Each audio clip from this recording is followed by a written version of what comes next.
두 후보가 서로 승리를 주장하는 초유의 상황이 발생하면서 미국 대선 여전히 혼전 양상이 나타나고 있습니다. 예, 지금까지의 개표 상황 알아보도록 하겠습니다. 이남규 앵커. 네, 미국 대선 개표 상황 전해드리겠습니다. 현재 현장 투표에 대한 개표는 거의 마무리된 상황으로 보이는데요. 자, 먼저 두 후보의 전국 득표 상황부터 살펴보도록 하겠습니다. 자, 전국 득표율. 지금 공화당의 도널드 트럼프 대통령이 48.4%, 민주당의 조 바이든 후보가 50%를 차지한 상황을 현재 확인하실 수가 있습니다. 자, 그리고 중요한 게 전국 선거인단 확보 현황이겠죠. 미국 대통령에 당선되기 위해서는 최소 270명의 선거인단을 확보해야 하는데요. 지금 보시면 트럼프 대통령은 213명, 바이든 후보는 225명으로 바이든 후보가 약 12명가량 더 우위에 있는 것으로 나타나고 있습니다. 자, 다음은 이번 대선의 승부처로 꼽혔던 경합주 가운데 북부 러스트벨트 세 곳 먼저 살펴보도록 하겠습니다. 이 세 지역 모두 2016년 대선에서 트럼프 대통령이 힐러리 클린턴 민주당 후보를 꺾고 승리를 차지한 지역인데요. 현장 투표 결과는 거의 나온 상태지만 우편 투표에 대한 개표가 지연되면서 아직 승자는 확정짓지 않은 상태입니다. 지금 이 세 곳 중에서 위스콘신을 좀 눈여겨보셔야 될 것 같습니다.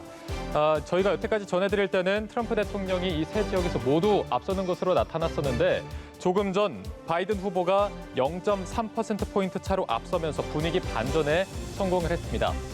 자, 다음은 남부로 가보시죠. 남부 선벨트 지역 세 곳인데요. 이 세 곳 중 두 곳에서는 이미 승부가 판가름이 났습니다. 이 지역도 지난 대선에서 트럼프 대통령이 모두 승리를 거뒀지만 올해는 이렇게 다른 양상이 나타나고 있습니다. 트럼프 대통령이 29명의 선거인단을 가진 플로리다에서 승리를 확정 지으면서 29명 선거인단을 모두 가져간 반면에 바이든 후보가 애리조나에서 51%의 득표율을 차지하며 11명의 선거인단을 가져간 상황입니다. 지금 노스캐롤라이나 같은 경우에는 아직 경합을 펼치고 있습니다. 자, 그리고 격전지로 급부상할 것으로 예상했던 지역들이 있었죠. 이곳들은 결과가 어떻게 나왔을까요? 자, 이 지역에서는 트럼프 대통령이 전통적인 공화당 텃밭인 텍사스와 아이오와 오하이오 네 곳 중 세 곳에서 승리를 확정지었습니다. 특히나 대선 풍향계로 꼽히는 오하이오주에서 트럼프 대통령이 승리를 거둔 상황인데요. 한편 조지아 같은 경우에는 트럼프 대통령이 우위를 보이고 있긴 하지만 아직까지 접전을 펼치고 있습니다. 네, 이번 대선에서는 또 상하원 투표도 함께 진행됐습니다.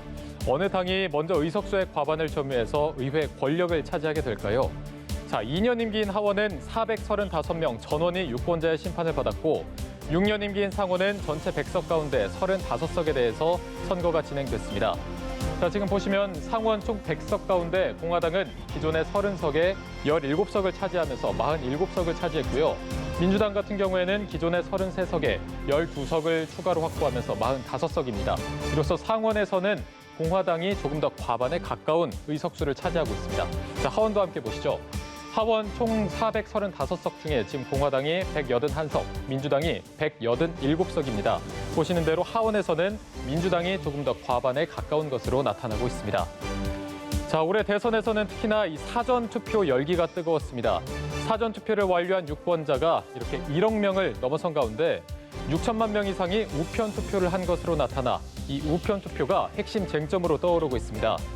자, 문제는 주마다 사전투표의 개표 방식이 다르고 또 우편투표가 급증하면서 예년에 비해서 개표 완료까지는 훨씬 더 많은 시간이 필요할 것으로 보입니다. 더욱이 경합주에서 펜실베이니아와 노스캐롤라이나가 우편투표를 인정하는 도착 기한을 각각 6일, 12일까지로 지정해 두어서 앞으로의 개표 상황을 계속해서 지켜봐야 할 것으로 보입니다. 네, 대선 관련해서 새로운 소식은 들어오는 대로 다시 전해드리겠습니다. 지금까지 대선 상황실이었습니다.